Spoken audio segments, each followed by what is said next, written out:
Hey, Vivek, good to see you. Hey. All right, everyone. So welcome to our second webinar of the season. My name is Karanda. I am the program coordinator for both adult and child neurology. Tonight, our webinar will be focused on your experiences that you'll get here as a resident. And to give you that firsthand experience and knowledge, we have residents from our various classes, and hopefully we'll have one or two of our residents from child neurology that will also join and give you more one-on-one information. And with that, I will turn it over to Dr. Korb. Karanda, thank you. Yes, welcome everybody. We've got a series of panelists with us tonight to talk about VCU's adult neurology and child neurology program, as was mentioned. And perhaps we might just take a moment to sort of introduce the panelists. I may have them introduce themselves because the theme of this particular session is the resident experience. And you don't want a program director to tell you what the resident experience is. We wanted to make sure we got representation from our very current residents and have them speak to that. So, but we also have Drs. Wei and Dr. Snyder. Dr. Wei, would you mind introducing yourself to the audience? Absolutely. I am Dr. Ava Wei. I'm one of the child neurologists. I'm actually the program director for child neurology. And I don't really know how much you'd want to know, but I did my medical school in the University of Kentucky, and then I came here for my residency and stayed here for my fellowship, and obviously stayed here to become an attending. Thank you. And Dr. Snyder, would you like to introduce yourself as well? Sure. Thank you all for coming. Really excited to have you. I'm Dr. John Snyder, movement disorder professor and outgoing neurology residency program director. As it turns out, my wife got a dream job in California, and so she'll be heading out there and I'll be joining her and handing off the reins to Dr. Korb, who is more than capable of doing an amazing job and is already filling those shoes. So be happy to fill you in from my standpoint. I have a dog named Fluffy, a wife named Trun. My favorite color is green, and I once lost the rhythm for going downstairs for about a week in 10th grade. So now I basically know everything there is to know about me. John, that was great. Thank you. I'm going to make everybody else do that same thing. 5 rapid things to know about you. No, I'm just kidding. I won't make you all do that. But if the resident panelists could introduce themselves, I'll just sort of go by who I see on my screen first. Mac, I have you up first. Would you mind introducing yourself? Yes, so I'm Mac. I'm a PGY2. I'm from near Asheville, North Carolina. Let's see. I like green. I have 2 cats. I have a dog named Winston. I play the piano and I like soccer. That's 5. Mac, that was excellent. Well done. I've got Taryn Noggles. Would you mind introducing yourself? I don't know how I'm supposed to follow up these great facts, but I'll do my best. I'm Taryn Noggles. I'm one of the current chief residents. And then 5 facts about me. My favorite color is pink. I got a cat during COVID. I recently started going to exercise classes to keep myself from going crazy. I lived in New York before I came here, and I really like spaghetti. Dr. Snyder, see what you started? This is we're putting him on the spot. I love it. Nothing. I regret nothing. All right. Vivek Patel, you mind introducing yourself? And again, don't feel the pressure to do the 5 rapid things, but if you want to, go for it. Okay, good. I don't have 5 rapid facts. I'm Vivek. I'm one of the PGY3s. I'm from Alabama. I like basketball, and I just came back from Tennessee, from Gatlinburg, Tennessee. Nice. Gatlinburg's really pretty. All right. Dr. Ben Allwood, would you mind introducing yourself? Hey, yeah, I'm Ben. I'm one of the PGY4s. Yeah, I have a cockapoo dog named Tuxedo. Let's see. I recently enrolled in a fitness class as well. I'm doing some boxing. I like to do photography. My wife sort of inspired me to do this hobby. This is one of my photos right here. And that's all I got. Well done. Usama Khan, do you mind introducing yourself? Yeah, sure. Don't know if I have 5 interesting things about me, but we'll give it a shot. So, hey, everybody, my name is Usama. I'm also one of the fourth-year residents. I am from Toronto. I've actually lived in 6 different countries.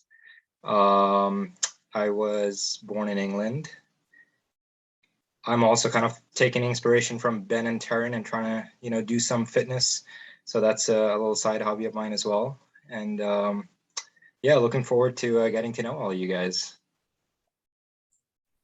Thank you. And Dr. Jane Chang, do you mind introducing yourself too?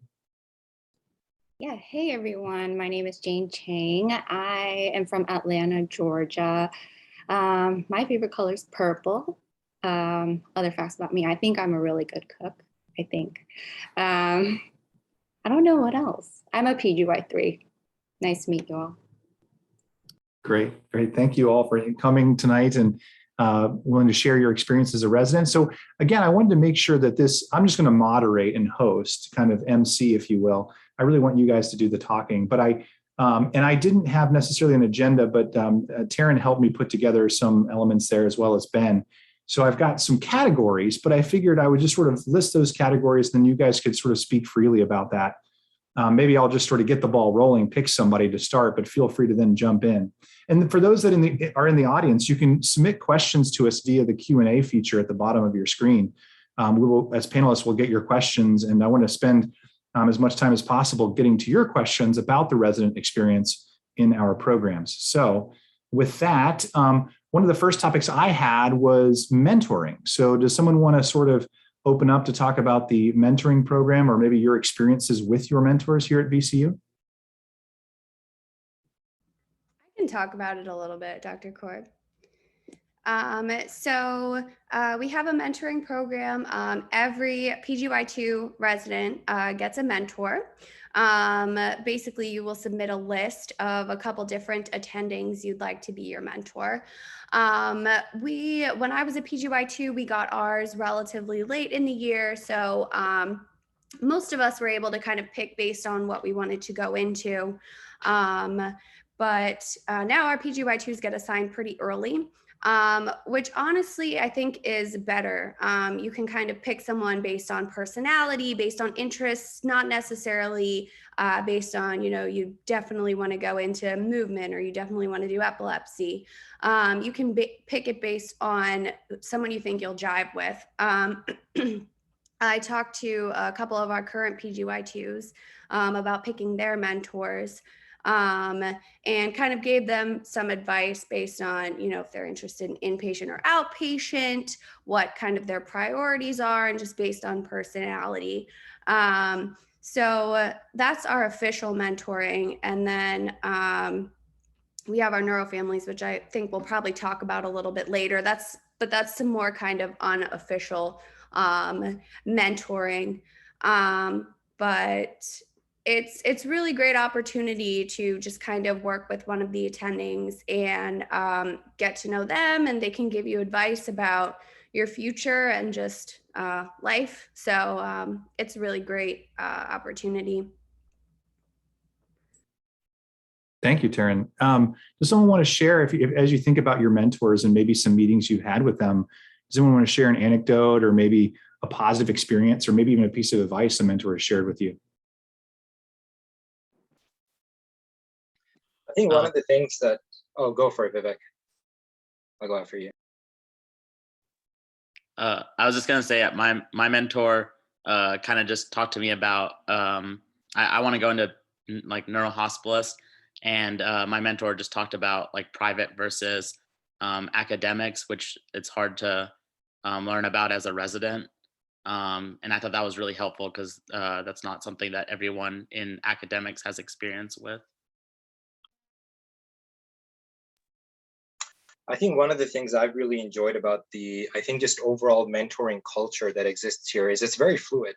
And so even though you have this sort of structured mentors that you're assigned who you can you have specific times where you're going to meet and go over specific agendas. I think a lot of the residents have had a similar experience to me, where you've kind of found a mentor in everybody in a way. And so I think that's something that's also really sort of a really good opportunity, where there's different faculty members that bring different skills and expertise.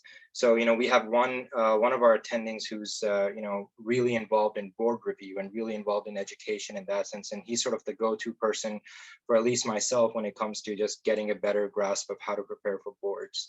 And then sort of Dr. Cole, what you were saying, like any specific anecdote or any kind of example that comes to mind.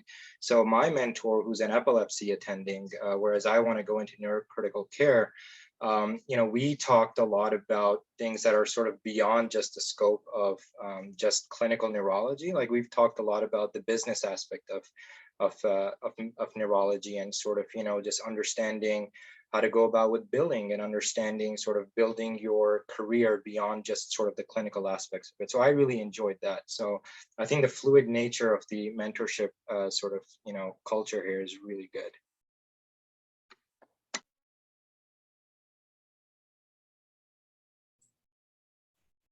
Anybody else can jump in if they have a story or anecdote or positive experience they want to share about that?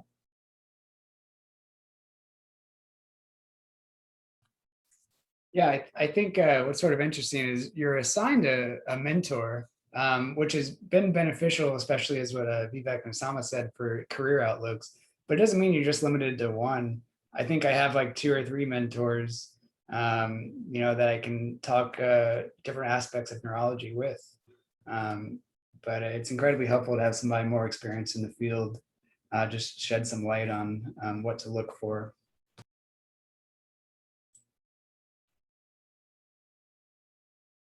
Well, people can keep jumping in on mentorship if you need to. We can always go back. But Taryn did mention this Neuro Families program, which I think is, being the new guy on campus, is pretty interesting and unique. Can you share with us what the Neuro Families program is and how that might differ from the mentorship program? Sure. Yeah. Sorry, I jumped the gun on that a little bit, but I got over eager.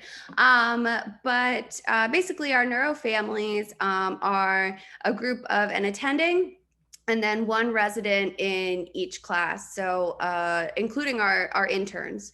So it's an opportunity for our prelims to get involved and get to know us early as well. So there's a PGY 1, 2, 3, and 4. And then our child neurology residents, as well as our fellows, are in the families as well. So basically, it's a nice opportunity to have a group of people who you get to know well, and you can discuss neurology, but also just kind of meet, go to social events. My neuro family last year went to Topgolf at one point, which was nice.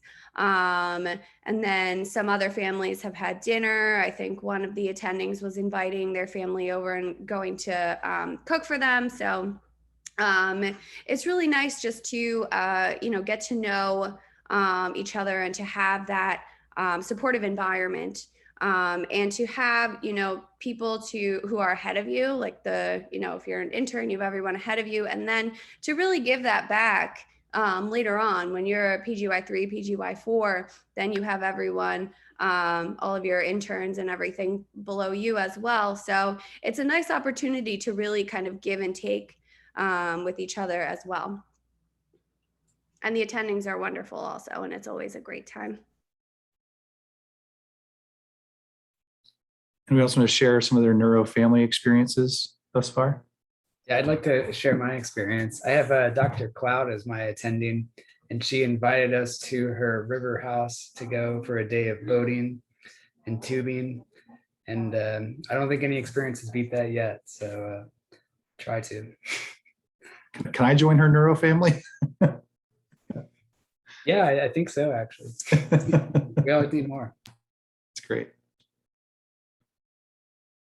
Any others on the neuro families?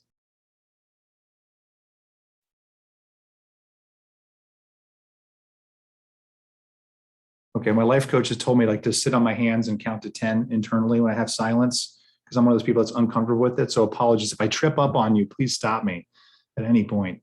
But and not to sort of keep the ball rolling, Dr. Noggles, but you're also the chief for wellness and recognition, and I want you to talk about that role certainly.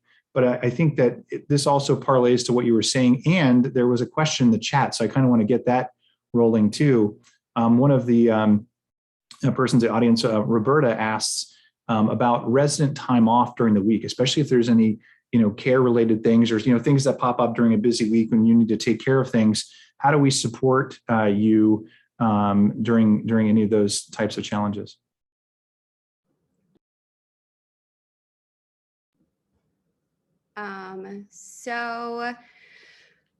I can actually say from personal experience, just a couple weeks ago, I got in a very minor car accident, had to take my car into the shop, and I was supposed to be going into the outpatient clinics. The attendings, I let them know, they were very supportive. They're like, take care of whatever you need to. We understand, make sure you're okay. So in that sense, when you're on a lot of the outpatient rotations, it's very flexible. If you have any kind of emergency or if you need to go to a doctor's appointment, those kinds of things, it's very flexible. Just let them know. On the inpatient side, if you do need to take time off, there are opportunities to just kind of switch with other residents. I know I've had to do this, like several of us had, interviews last year for fellowship. And then, some others on here are coming up on their interviews for fellowship as well. So obviously those are going to happen during the week. So we'll just kind of, know ahead of time, we'll swap, or someone will cover. And I think that, the residents are all very supportive of each other, which makes it that much easier because you're always going to have someone who's willing to step in and help you when needed. So there haven't been any issues as far as that goes. If you need time for any reason, there's always somebody who's going to be willing and able to help you out. And we always have residents who, are on outpatient rotations and, can cover a shift if you need them to. And then, a lot of times, especially with like the situation of interviews, you just kind of give it back later. So that's kind of what we do as far as that goes. So, and everyone's very supportive as well. So, the chiefs are typically the ones who you'll go to, the chiefs and program director, when you have any kind of, personal challenges, health issues, anything like that. And everyone, does their best to move things around and to help you out, and to be supportive, and help you with anything you need. So that's never an issue. And then additionally, we do get 3 days off per year for personal stuff. So if you need to take a day off, you can take that as a personal day. Can we just, that's in addition to the standard, PTO as well, not just 3 days off per year total, just to be clear. If someone's out there doing the math, they're like, wait a minute. Well, that's great. And I will say, as the new person, what I've been really impressed with is the clear impression I get from the residents that they are super responsive to each other. And so, we use that word supportive and say it all the time, but I've seen it in action. Like before I can even respond with my support of something that's going on, one of the chief residents has already stepped in and sort of taken care of it. And there's definitely that, I get that sense again, as looking at the residents, saying that they really take care of each other quite a bit. My hope is I can match that level of support that they give each other, is my hope. Because if I do that, if I can match their level of support, we're going to be doing really, really well, because they really kind of instinctively help each other out, which is amazing. All I right. just want to add one other thing that I think is kind of, definitely stands out. Something that stood out for me when I was looking at programs back when I was in sort of you guys' shoes. And it adds to sort of the balance of being able to balance sort of personal life and work. And it's, our rotations at any time, it's 2 weeks at a time, which is different to a lot of places where it's 4 weeks at a time. So even when you're on an inpatient rotation, which, tends to be busier, it's only 2 weeks at a time. And then you're going to be on a 2-week outpatient rotation, which is always a lot lighter and you have a lot more flexibility. And that was something, for me, when I was looking at programs, I know it wasn't sort of a norm. A lot of places have 4-week blocks. So just to kind of let you guys know that at VCU, and this is for both the internal medicine year and all 3 of your neurology years, you're doing 2-week rotations at a time. And I know the internal medicine calls that structure systole and diastole. I was thinking of our equivalent would be ictal and postictal, but I don't like that because I don't want to give you a sense that the ictal period is that crazy, but you get the idea. Well, the audience members are coming in with some questions, and it's great because it's matching some of the categories I was going to mention. So it's like they're planted in the audience. And by the way, I also mentioned your chats are great. We also, if you want to ask your question sort of live, we have the ability to sort of give you the mic. So if you're in the audience and you want to sort of ask a question live instead of via the chat, you're welcome to raise your hand and I'll let you talk free form and kind of play it fast and loose. But in the meantime, some of the audience name Rula asks about living in Virginia. So living in Virginia, perhaps maybe even Richmond specifically. And they comment on cost of living, fun things to do, and places to live. I can talk about that a little bit. As I'm from Alabama, so I'm comparing to Alabama. In terms of cost of living, I think it's pretty similar to any city of this size. And what I mean by that is it's not that expensive here. Obviously, the closer you are to downtown, the more expensive it gets. But I mean, you can live pretty reasonably priced. And be like within walking distance of the hospital, as many people are. And then in terms of things to do in Richmond, I think the unique feature about this city is that there's a river that runs right through the city, which is not true of many cities. So there's a lot of things you can do on the river if you're like an outdoor person. And then there's like a lot of restaurants and new restaurants opening constantly.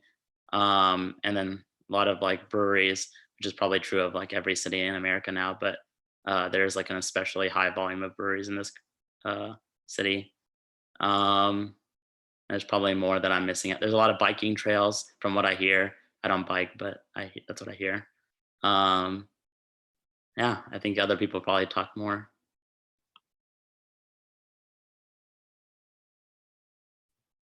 Yeah, when I interviewed here, there were 2 things that sold me on the city.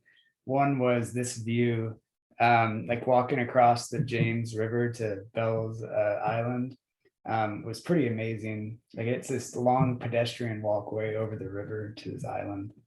And then the other thing was the amount of restaurants in this area. Carytown and Scott's Addition and like Churchill are just huge restaurant scenes.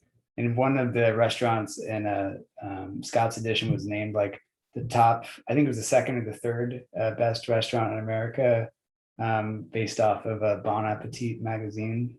So pretty lively scene.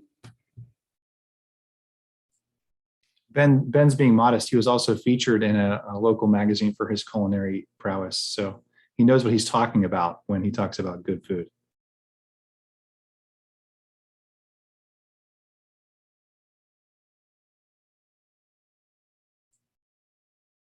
Good Richmond stories. You guys want to maybe even tell someone about what you did? There's sorry, you were about to unmute yourself. Yeah, I was going to say for, in addition to the running and the biking, I think overall it's just a very city that's conducive to outdoor activities. I picked up rock climbing once I moved here. That's like, if anyone's into rock climbing or hiking, there's a lot of that around here. And, it's one of the one of the sort of what Ben said, when you visit here, it was kind of blew me away when I first drove down here for my interview. So it's unfortunate that you guys can't be here in person, but it's a very charming city, and you don't deal with traffic. Getting to and from work is extremely convenient when I compare it to some of the other bigger cities that I've lived in. And I know when a lot of people want to have a better ballpark of what kind of rent prices look like. And really for like a 1-bedroom in most places around downtown, you can get anywhere from like $1,000 to $1,300, which, I think when you compare it to a lot of other places, it's a very sort of, very economical in that sense.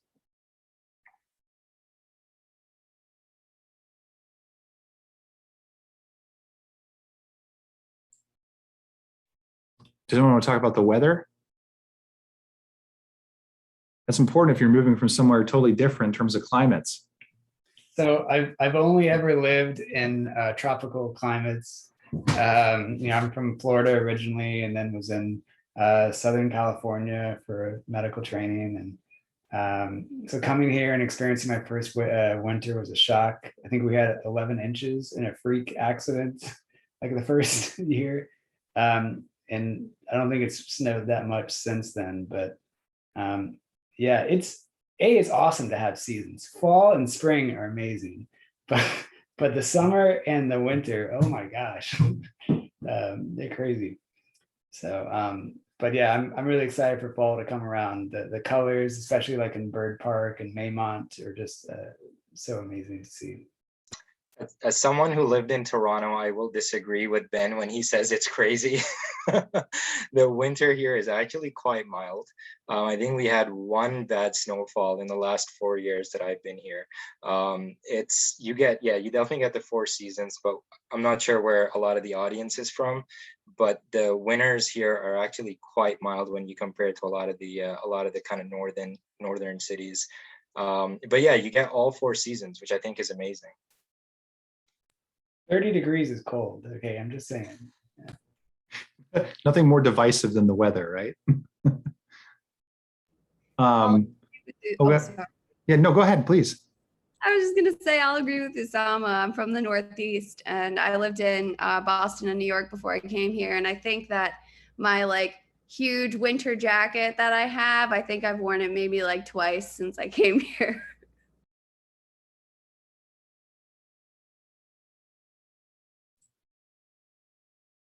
Yeah, everybody's got their, being from Colorado, I certainly have my weather stories. I'm glad to be here. All right. Well, I'm going to actually let, and I hope I'm pronouncing this attendee's name correctly. Please let me know if I'm not. Nazanin, I'm going to allow you to talk and ask your question. I have your question in chat as well, but I'm going to unmute you now so you can ask the panelist your question.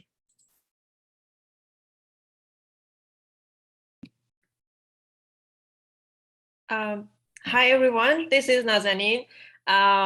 Thank you for this opportunity to meet and ask our questions. I want to ask about how residents are involved in educational sessions. I'm of those people who learn even more when I do lectures and trying to teach others. So it make me learn more and read more and being more engaged. And I wanted to know, how is the schedule in VCU? Thank you so much. Yeah, I think that's a really good question. I agree with you. I think education is really important. I realized in medical school that I was really interested in, trying to be like a role model or help other people learn, especially medicine. This residency does a really good job in instilling that. 2 different ways, and I can talk about one of the ways. So as a resident, you are sort of expected to teach medical students neurology when they're rotating through us. And we have some dedicated slides over a couple neurology emergencies or high ticket items for their shelf that you can go over with them. I remember interviewing here and hearing that, and I don't think any other program like does that. So I was sort of interested in doing that. And then Osama also has helped like organize residents, teaching other residents through like journal clubs that he might be able to talk about as well. Yeah, sure. Nazanin, thank you for your question. And definitely something that I think a lot of us resonate with, because as a resident, you're in a really great sort of position where you're both a learner and a teacher. And I think that balancing that is an extremely important sort of model to make the most out of your residency experience. And so kind of like what Ben said, all of the residents are actively involved in teaching medical students. So in addition to structured lectures where we're actually working with the School of Medicine and delivering lectures to students on their neurology rotations, residents are also involved in teaching workshops. So there's lumbar puncture workshops, for example, where we're working directly with medical students and teaching them how to perform LPs amongst other procedures. And then anytime students are on service, so any of their inpatient or outpatient services, it's really the neurology residents that will take on that role and responsibility of, teaching medical students, whether that's teaching them in a sort of clinical sense as far as sort of patient care and patient management, or if it's just sitting down and going over stuff that's important for shelf material, or just kind of doing chalk talks. And then the other aspect of it is sort of, within the residents themselves. And so one of the great things that, I think a lot of people have experienced here is as you transition from a junior to a senior, so from PGY2 to PGY3, you really take on that role of becoming a teacher for your junior residents. The attendings are always there for supervision. They're always there for teaching. They're there for sort of supporting us in whichever way that we need. But it's your role as a senior resident to kind of, make sure that you're working with the other team members and educating them. So we have like a buddy system, for example, for stroke alerts. For the first 6 months, there's a senior resident that goes to every stroke alert with the junior resident that they're assigned to. And you're really teaching them how to manage, acute stroke care in a live setting. Neuroradiology, kind of going over images, that's again something that the senior residents will do with the junior residents on a day-to-day basis. So there's always active teaching that's involved. I think it's something that sort of really becomes a natural part of what you do as a resident here at VCU. And for that reason, a lot of us have sort of, become quite involved and interested in education. And then there's more kind of formal ways that we have. So a lot of our residents have been involved in actually delivering lectures to other departments, such as the psychiatry department, internal medicine department. We recently started a joint conference with the neurosurgery department where, every month 2 of our residents will actually do a case presentation for neurosurgery faculty and residents. So a lot of different opportunities for education. I think that's something you will find plenty of here at VCU.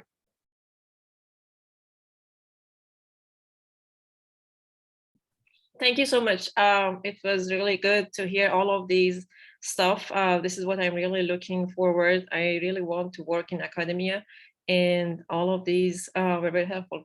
Thank you, Dr. Korb, and I appreciate all of those responses and feedbacks. Thank you. Thank you. All right. Well, and again, feel free to chime in, any of the residents, about teaching opportunities. Obviously, this is a passion of mine, being an educator. And beyond just the formal kind of programs that were mentioned, again, teaching is sort of an expectation of the job, and teaching, we take a holistic view.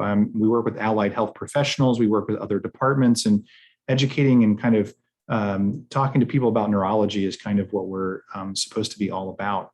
I think additionally too, I would sort of point out that there's also the Center for Teaching and Learning Excellence, which is sort of a campus-wide resource that we should all be utilizing as much as possible. They can even come in and do consultations if you have a question like, are my chalk talks any good? Or is my bedside rounding teaching any good? You can have people actually come in and audit your performance, even on lectures and things like that. And definitely want to be doing some of those things as well to improve your skills as a teacher. So that resource is available to people at VCU, which is fantastic. And this is Okay. also Go ahead. something, we have a new boot camp program that we've launched for our rising PGY2s. And in addition to high yield lecture, rising PGY2s, as well as our rising child neurology fellows as well, where not only are you learning high yield stuff about neurologic topics and neuro exams and such, but we also are building into that curriculum how to be an educator, how to be a teacher, how to do talks. We started off this past year, doing chalk talks on topics of your choice that are just fun. I think Max was on various breeds of doodle, which as a doodle owner myself, I was extremely fascinated and enraptured with and did a great job. But also like how to teach, neurology topics that, in chalk talks or PowerPoints and kind of giving feedback to each other. So again, in the boot camp as well, we'll be kind of building that into the curriculum even before you start. Sean, thank you. We've got some great questions coming in from the audience, so I'm just going to kind of paraphrase them for the residents here. Someone wants to know, what is the framework and rubric for your feedback as a resident? What kind of feedback are you getting? How are you getting it? And so maybe just comment about maybe even some stories you had about feedback that you received.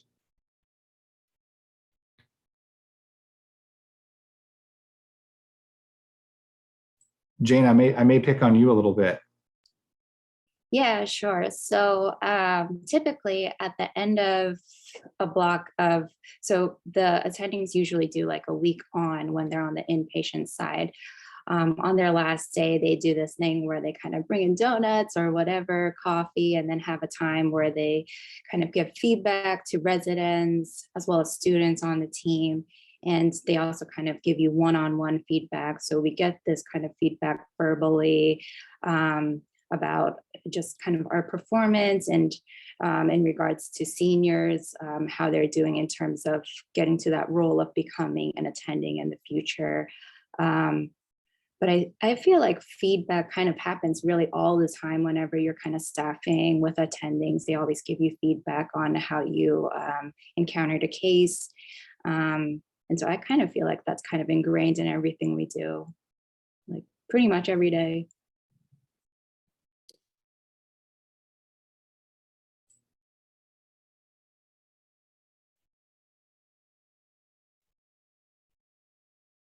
Anybody else want to comment on feedback or, what is the role of like the mentor in feedback or the clinical competency committee?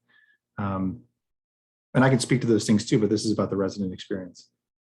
Yeah, there's also sort of, the structured sort of milestones review and sort of formal evaluation. That's also a part of the feedback where we actually, you meet with a program director a certain number of times a year, and you're sort of going over your, what your milestones are, what your performance has been, what your reviews have been, and so in a very structured and sort of calculated way, and kind of really helps you see where you are and how far you've come. And then I think equally important in feedback is also, having the opportunity to give feedback yourself. And so that's also something that, at the end of every rotation, you're able to, give feedback to your attendings, to your co-residents. And that's something that's sort of, less, it's both in a formal and an informal setting. And then as far as the mentorship goes, I think it's really nice in the sense that we've created a document which has a number of things listed that are expected for you and your mentor to really kind of discuss and go over.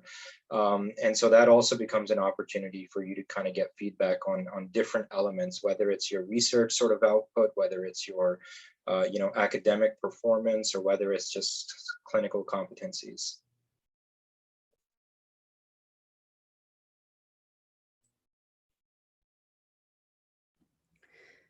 So in addition to all that, we actually just recently started doing some more formalized resident recognition as well.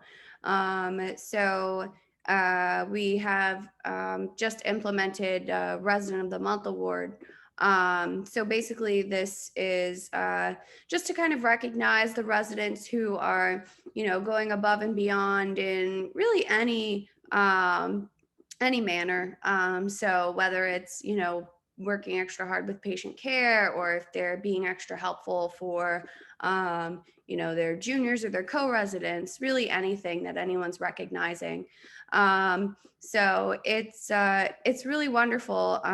We just did our first one this past month, and I got a bunch of, very nice emails from faculty, as well as residents, just kind of recognizing the things that are, the other residents are doing. This is not official feedback, but it really is a way to, recognize the people who are just working extra hard, going out of their way, and let them know they're doing a great job and it's appreciated and not going unnoticed. Yeah, I want to make sure the residents speak mostly, but I think it's a passion project of mine is to have something called portfolio-based assessments of residents in the near future, where residents will have access to their own kind of 360-degree data. And I would say recognition is absolutely a part of that. Being recognized for great performance or ethics or professionalism, I think is so important to, for wellness and alignment. It's important to recognize the things that we're doing really, really well. But I do want to make sure we have a portfolio in the future where residents can really see how they're doing across multiple domains at any given time. Okay, well, and this is a great question by Aruna Paul, and I think this is a really good one. It may be hard to answer because I think the days are very different, but the sort of question is can the residents speak a little bit about like what is a typical or regular day on VCU Neuro Residency? So, good luck with that one.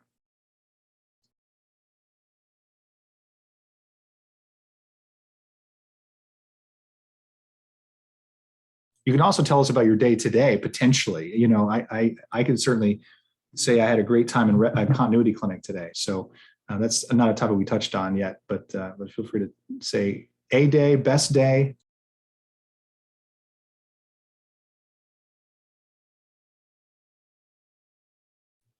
So I'm currently on team 1. That's the general neurology team.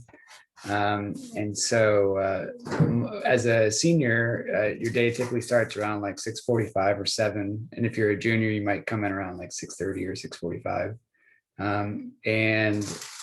It generally consists of like pre-rounding, getting to know the patients, reviewing the charts, evaluating them, checking their physical exam, and sort of pre-writing your notes to get ready for rounds.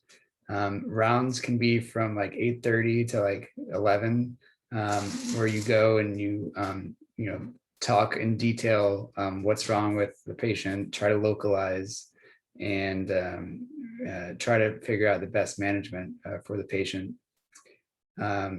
After rounds, you might round with the ICU team as well, real quickly, and then it's up to you to finish your notes, do the activities you need to do, like perform lumbar punctures, or maybe talk to consults.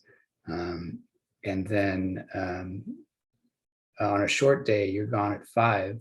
And on your long day, which is like every 3rd or 4th day, it's you get off at 8.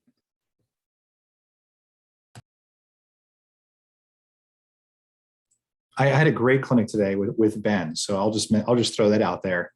You did a great job, and we actually saw some really interesting patients together today, so that was great. Yeah.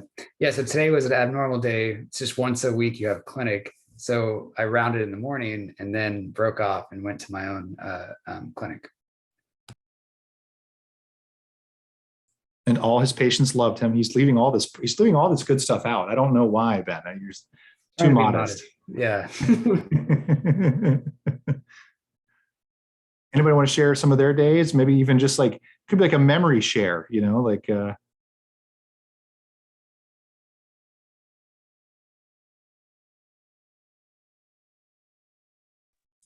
I had a very light day. I'm at the VA, which was, so we were both at VCU Medical Center as well as the Veterans Hospital. So the Veterans Hospital is also kind of close by, not too far away from where the downtown MCV hospital is. And we serve as just a consult service there, as well as some of the outpatient clinics there.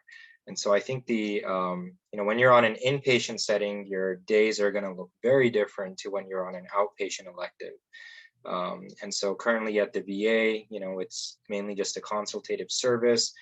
You may get anywhere from, 1 to maybe a few consults a day. So the pace it's a lot nicer than some of the busyness that happens downtown. But you kind of get a good balance of, of both throughout your, your rotations.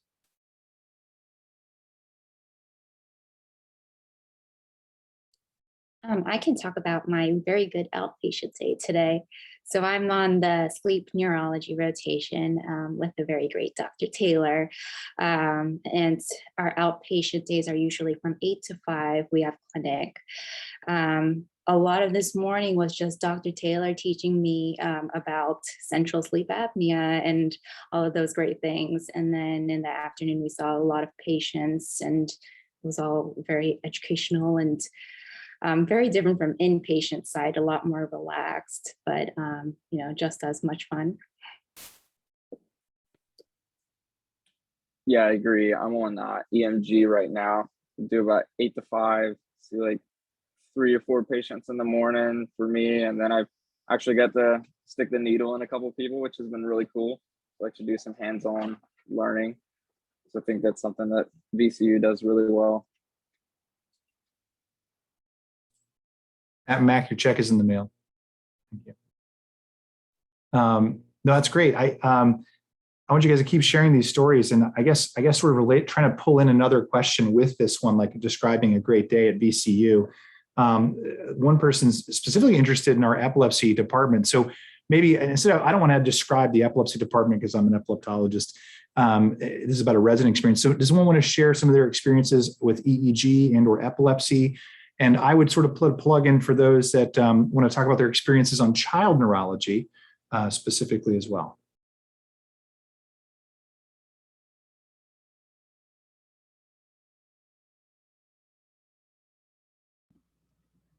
So we do have an EEG elective rotation. Well, it's required, but it's it's elective, but we have to do it, but it makes sense to have to do it. But we do 4 weeks of EEG during PGY2, and then 4 weeks of EEG again during PGY4. So mine is coming up, so I haven't done it in a while. However, once you take over as the senior on service, you do read a lot of EEGs. And I think that's really a big strength of the education you get at VCU. You get really good at reading EEGs. So when you're on the inpatient services, the consult service, as well as night float, you're responsible for reading continuous EEGs. There's always an attending on as well to, run things by or who's also reading. But you do have get a lot of experience with that. Additionally, we have our seizure clinics. So when you do your EEG rotation, you go to adult seizure clinic, and you also go to child seizure clinic. And then when you're on child neurology, which you do 6 weeks of as a PGY3, and then another 6 weeks as a PGY4. There's also a child seizure clinic that you can go to then as well. So there's a lot of opportunities, and a lot of the patients who you'll see in your own continuity clinic and who get admitted to the general neurology service, a lot of your consults, you'll see a lot of seizure, and you'll get a lot of really good epilepsy experience and EEG reading as well.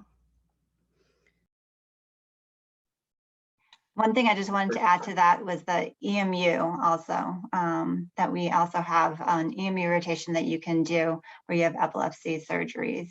So you can actually get to know how to read EEGs for patients who have very subtle seizures. And of course, we do depth electrodes, where we put the electrodes actually in the brain for epilepsy surgery, and you learn how to read that. Or if you want to, you can learn to read some of that as well.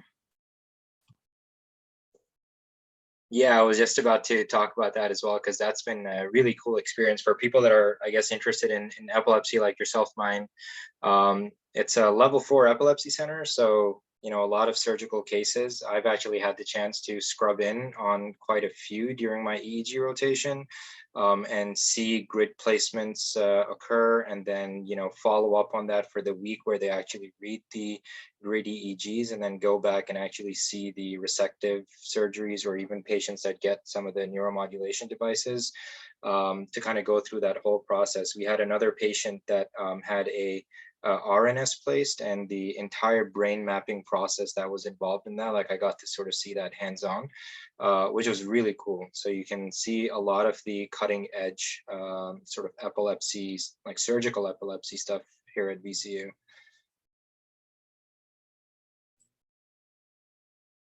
That's great. Well, you know, we have a few minutes remaining, and I know many of you are busy, want to get back to your lives. So I guess I'm going to paraphrase a question that came in here. I think this is probably a good final one to field. And that's, you know, as people are going to start to make decisions about their programs, their rank lists, just tell me one thing, or maybe several, but at least one thing that might distinguish VCU's adult and child neurology programs from others.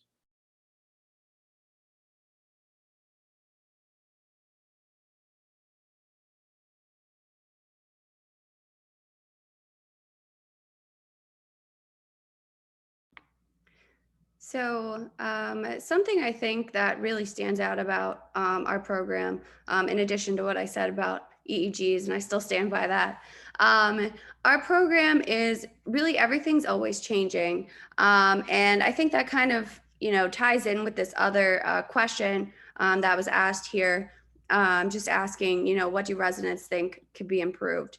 And our feedback is taken very seriously. The changes that have been made since I was a PGY2 to now are, you know, a lot.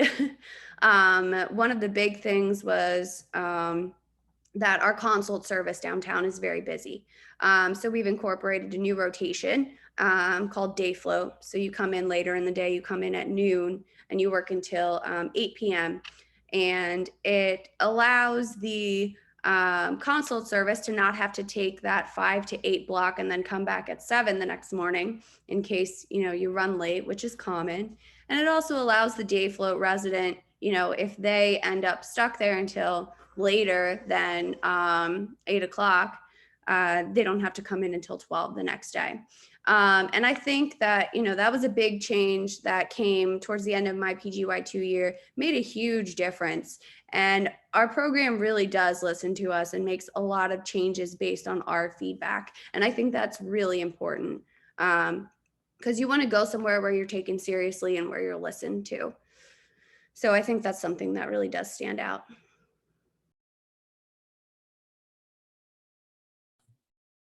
Yeah, I think VCU is sort of known in Virginia as being the place to go when something's actually wrong with you.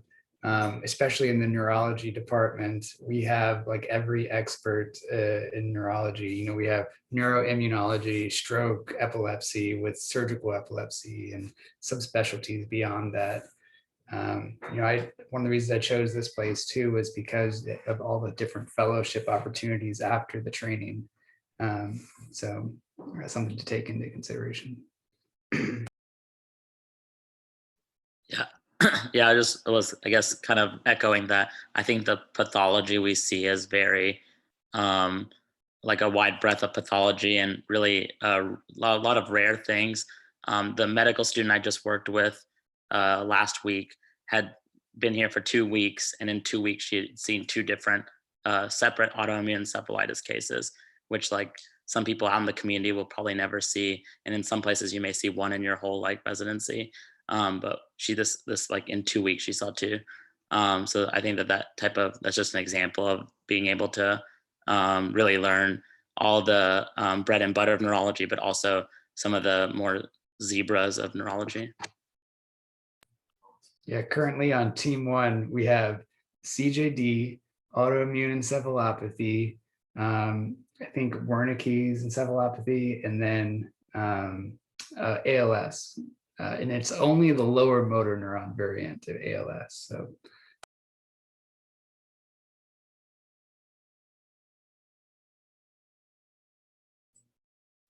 well, there you go. Well, so as we sort of have the last few minutes here, I do try to respect people's time.